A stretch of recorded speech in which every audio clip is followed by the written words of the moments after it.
Professor की बहाली हो, आपका कोटा खत्म कर देगा, मतलब शून्य पर ला देगा। अब इसको देखिए कि जाति भगवान ने नहीं, पंडितों की ने।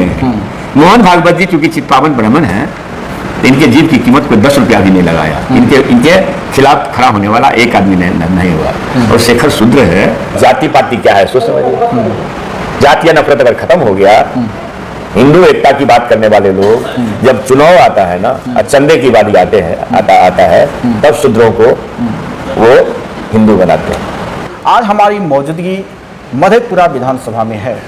हमारे साथ प्रोफेसर चंद्रशेखर साहब हैं। आज बातचीत करेंगे कि वर्तमान मधेपुरा विधानसभा में जनता का कितना विकास हुआ है और शिक्षा मंत्री रहते हुए कितना विकास प्रस्तुत किए हैं, और साथ ही साथ बराबर विवादों में रहते हैं। उन तमाम बिंदुओं पर बातचीत करेंगे। सबसे पहले मेरे चैनल में आपको स्वागत है। आपका साधुवाद, आपके संपूर्ण चैनल परिवार को का साधुवाद।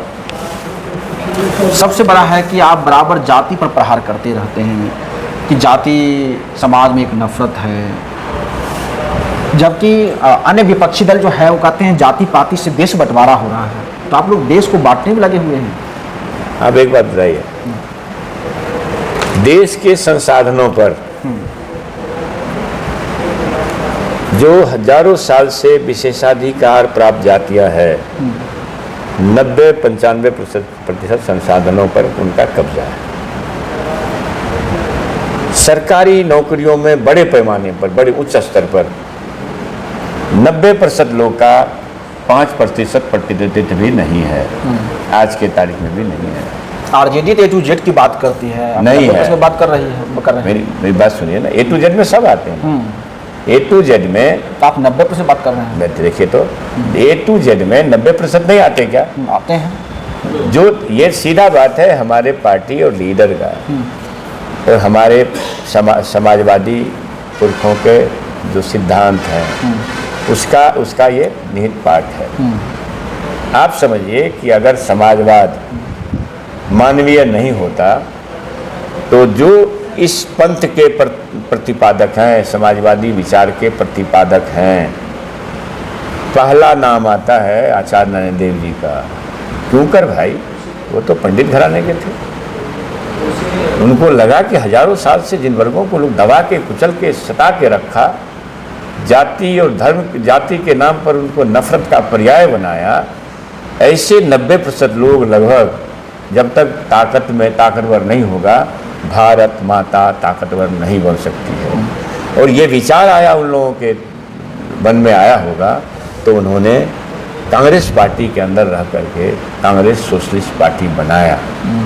वो प्रथम जो पुरखे हैं, महान पुरखे, उसमें आचार्य नारायण देव जी का नाम आता है। वो उच्च श्रेणी के कुलीन पंडित परिवार में पैदा हुए थे। ठीक है। दूसरा नाम आता है बसावन सिंह जी का, जो बिहार के वैशाली के रहने वाले थे, आपके बगल के। बिल्कुल। और वो भी ऊंची जाति व्यवस्था में पैदा होने वाले शख्सियत थे। वो भी उस सोशलिस्ट पार्टी के सृजनकर्ता में से हैं। तीसरा नाम आता है डॉक्टर लोहिया साहब का। डॉक्टर लोहिया साहब उत्तर प्रदेश में जो व्यवसायी वर्ग है, उसमें जो अग्रवाल बनिया होता है, जो लोहार होता है, वो जो ऊंचे घराने के होते हैं, मतलब ऊंची बिरादरी के लोग होते हैं, वो इसमें साथ आए इस लड़ाई में। ये लोक नायक जयप्रकाश नारायण जी, वो भी ऊंचे, मतलब जाति व्यवस्था के ऊंचे कुल के में पैदा होने वाले थे। जयप्रकाश नारायण जी, ये तमाम चीज लोग आए। इस नाम तो सुन लीजिए ना। जयप्रकाश नारायण जी आए, वहीं पर आचार्य जे.बी. कृपलानी आए, वो भी पंडित घराने के थे। राजनारायण जी आए, ठीक है, वो भी ऊंची बिरादरी के थे। हमारे इलाके के महान पुरखा भूपेन्द्र नारायण मंडल जी आए, वो ओबीसी थे। पंडित जनेश्वर मिश्र, पंडित मधुली में, फिर मैंने मेरा है 10 नाम लेंगे ना, तो 7 से 8 नाम ऊंची बिरादरी के लोगों का आएगा। अगर ये मानवीय संवेदना से लैस लोग थे जो देश की तरक्की चाहते थे, तो सबकी तरक्की चाहते थे, जिसमें हजारों साल से दबाए गए, सताए गए लोगों का मतलब उत्पीड़ित वर्गों की तरक्की और ताकत को देखना चाहते थे। क्योंकि कोई भी समाज परिवार है ना ब्रजभूषण जी, बिल्कुल, आपके परिवार में 10 आदमी हो और 8 आदमी बीमार हो जाए तो स्वस्थ आदमी का परिवार नहीं कहलाएगा। अगर हमारे देश की जनसंख्या 1,40,000 करोड़ या जो भी मैंने 140 करोड़ हो, 140 करोड़ है, उसमें अगर मान लीजिए 100 करोड़ 125 करोड़ लोग आज भी जाति के कारण अपमानित होता हो, जाति के कारण सचिवालय में संचिकाएं रोक दी जाती हो, जाति के कारण नौकरी न प्राप्त करता हो। जाति पाति कहाँ होता है? कहीं होता है? लीजिए आप बहालियां देख रहे हैं उत्तर प्रदेश का आरा लगातार, खास जाति वर्ग के लोग उसमें रहते हैं बहालियां।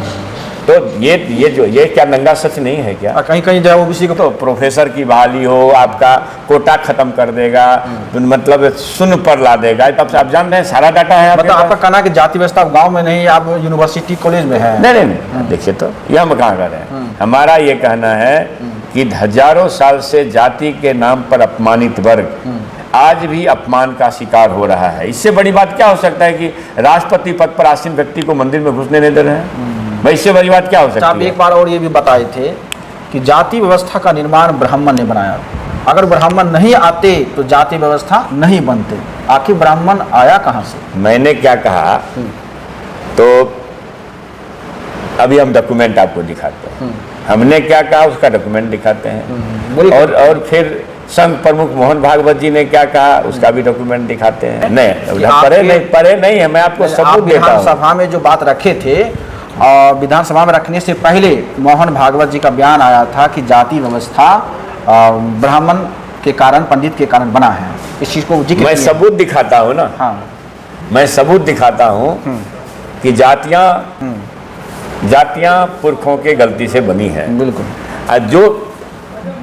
जो जातियां पुरखों की गलती से बनी है, उन जातियों का मोहन भागवत ने क्या कहा है वो मैं सबूत आपके सामने दे रहा हूं, क्योंकि मेरे देश के सामने ये बातें आनी चाहिए। बिल्कुल नहीं, आप पुरखे बता रहे थे और मोहन भागवत जी उसमें क्लियर करके कह रहे थे कि ब्राह्मण के वजह से, पंडितों के वजह से जाति व्यवस्था बनी। अब जाति पाति क्या है सोच समझिए। जातीय नफरत अगर खत्म हो गया, हिंदू एकता की बात करने वाले लोग जब चुनाव आता है ना, चंदे की बारी आता है तब शूद्रों को वो हिंदू बनाते हैं। और जब मंदिर जाने की बारी आएगी ना, मंदिर का रामलला के मंदिर ट्रस्ट में जाने की बारी आएगी ना, दक्षिणा की बारी आएगी, ट्रस्ट में जाने की बारी आएगी ना, और वो तो चंदा को बंटवारा की बात आएगी, प्रसाद बटेगा लेकिन चंदा नहीं बटेगा भैया। समझ रहे हैं चीजों को? चंदा नहीं बटेगा, प्रसाद बस बटेगा। भाई प्रसाद जाता कहाँ है भाई?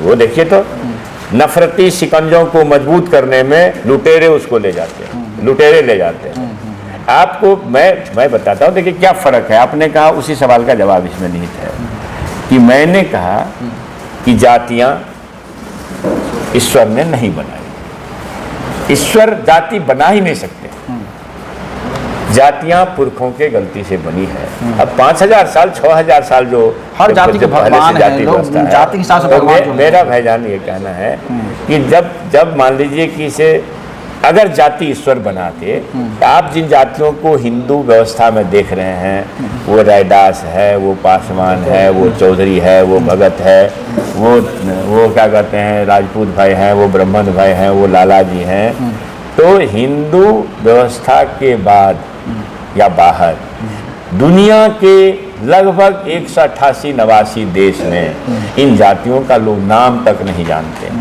अगर ईश्वर बीज लगा रहे थे जाति का, तो क्या हिंदू देश में जहाँ हिंदू बाहुल है वहीं लगा के भाग गए? कि जाति का बीज अगर ईश्वर लगाएंगे तो दुनिया के देशों में लगाएंगे। क्या मंगोलियन देश में जाति है? क्या अफ्रीकन देश में जाति है? जो हम कहें राजपूत, ब्राह्मण, लाला, यादव, जो भी 6743 जाति बना के आप रखे हैं, अभी तो कितने हो गए हैं। अंजना ओम कश्यप जैसी एंकर कहती है हमारे बेरोजगारों के सबसे बड़े हितैषी तेजस्वी जी को अब तो 48,000 जाति हो गई है।